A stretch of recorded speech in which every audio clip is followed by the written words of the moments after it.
it feels pretty bad. Why are you bullish? What are the bullish signs that you're seeing? I've seen this movie before.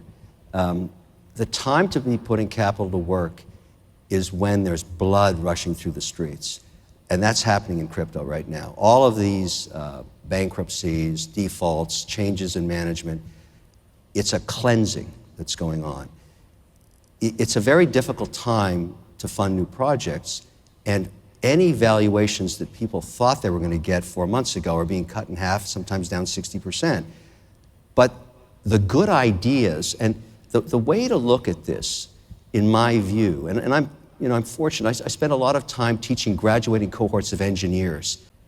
They don't want to work in manufacturing anymore. They don't want to work in the existing 11 sectors of the S&P. They want to work on the chain. They believe that the biggest opportunity for them personally is to work in this nascent space that, and the analogy would be back at the beginning of the internet when only pornography was streamed. That was it. We're at that stage now, and so my argument is to any investor,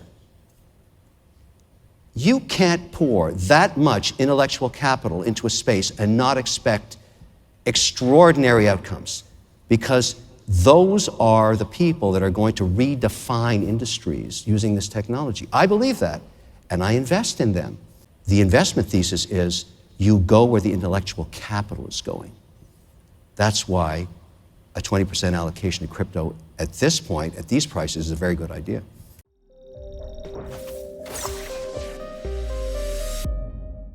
What's up, guys? Kevin Cage here with another crypto update. We'll keep this one short and sweet, but be sure to stick around. We're going to dive into the XRP and QNT price chart.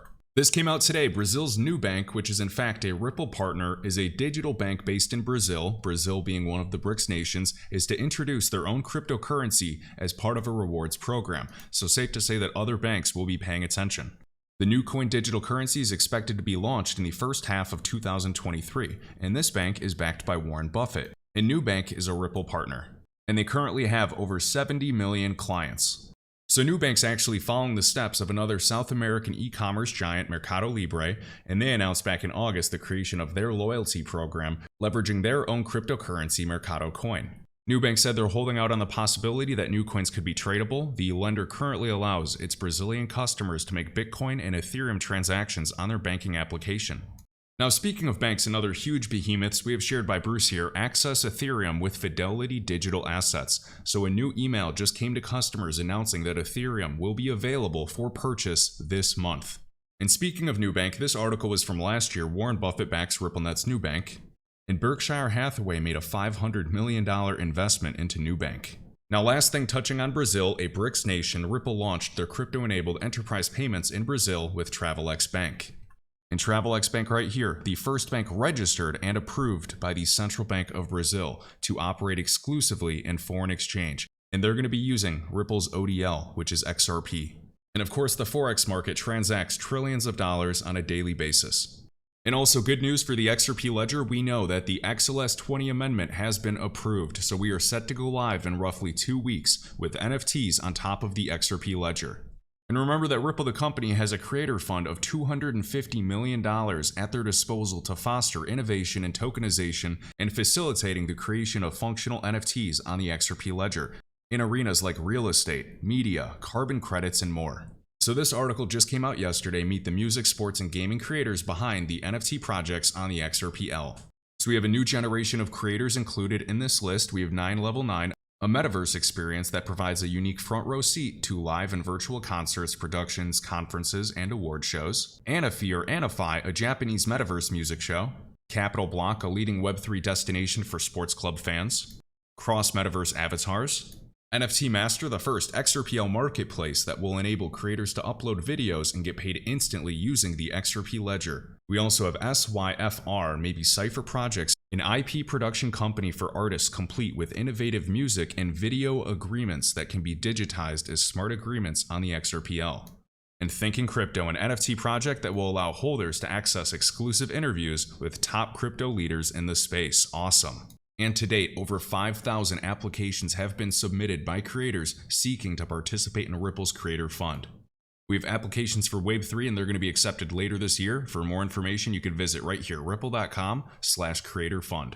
Next up, shared by the HBAR Foundation, we can see the Hedera network has officially crossed over 2.5 billion mainnet transactions. In other news, we have some good news for Algorand today. So this actually just launched, announcing that they finalized the mainnet release date for the A1 rollup on Algorand.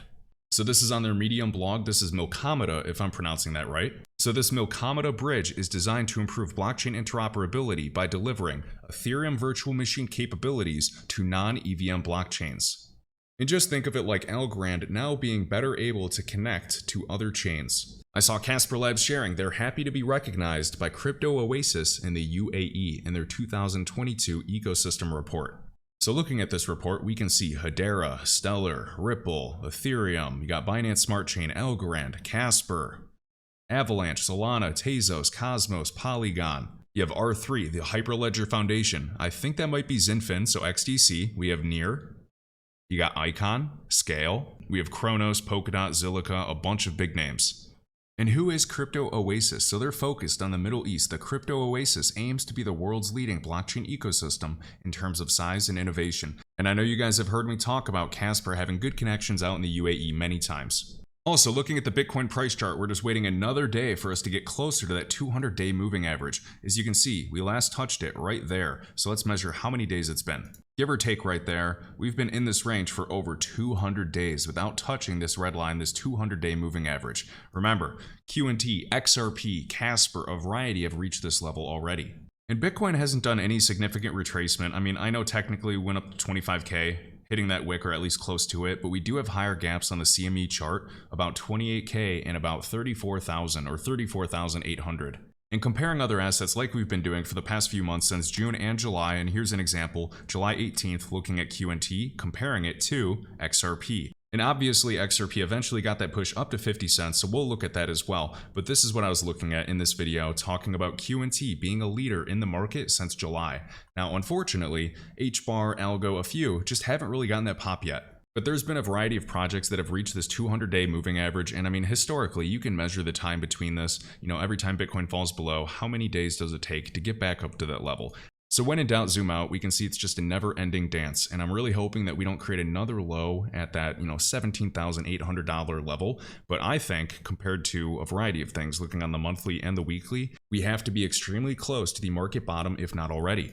And I know a lot of market analysts have been showing this for a really long time, but just to show this again, the Bitcoin price chart on the weekly, looking at different market bottoms and looking at the RSI bottoming out and just drawing a vertical line at different levels. So, I mean, we can see this was really close to that market bottom, really close to being oversold. It didn't quite pierce. And what do we have right here? Weekly time frame again for Bitcoin. Close to that bottom, right? Just about oversold, and that was the bottom of the bear market. Even when it retraced and came back down, it still maintained above it. And notice the RSI was still a higher low than previously. Now, what's interesting about this year is look at this RSI. This is the first time on the Bitcoin price chart that we have gone into oversold territory on a weekly time frame. And if you guys remember previous videos we did and we shared the Bitcoin halving dates, we are more than halfway through to the next Bitcoin halving date. Slowly but surely, and this too will pass. So we have Kashta right here, and I retweeted this. This is an awesome look. It took 9 weeks once QNT broke out above the weekly 19 to get into the blue skies. If XRP takes a similar time frame, it would mean we could be 5 weeks away. Not a prediction, but don't be down because it isn't there yet. Agreed. So this is QNT. Notice where XRP is today. Very similar moves, and this is what I was referencing, talking about QNT being a leader. And let me show you again. So what we're doing for alts is we're just looking at the March-April high to the June low. QNT, explosive, big V-shaped recovery. Others are just going sideways for hundreds of days. In XRP's case, turning the lights on, I just drew a Fibonacci high to low. And we can also turn on the 200-day moving average, but I just want you to focus on these wicks right there and that wick right there. Boom, it got tagged to perfection. I can even remove the fibs just to see it a bit more clearly. Okay, coming up to that double bottom, but also that wick.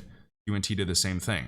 Got hung up here a little bit, but then eventually kept going higher. We can see we made it up to the 382 for the XRP price chart. QNT did that exact same thing, was at the 382 Fibonacci retracement for a bit, and look where we've gone thus far. And no, not financial advice. I hold some QNT, but I got my initial investment out a long time ago. I don't want to buy QNT after it's done a 450% pump or something from the low, 455% plus initial investment.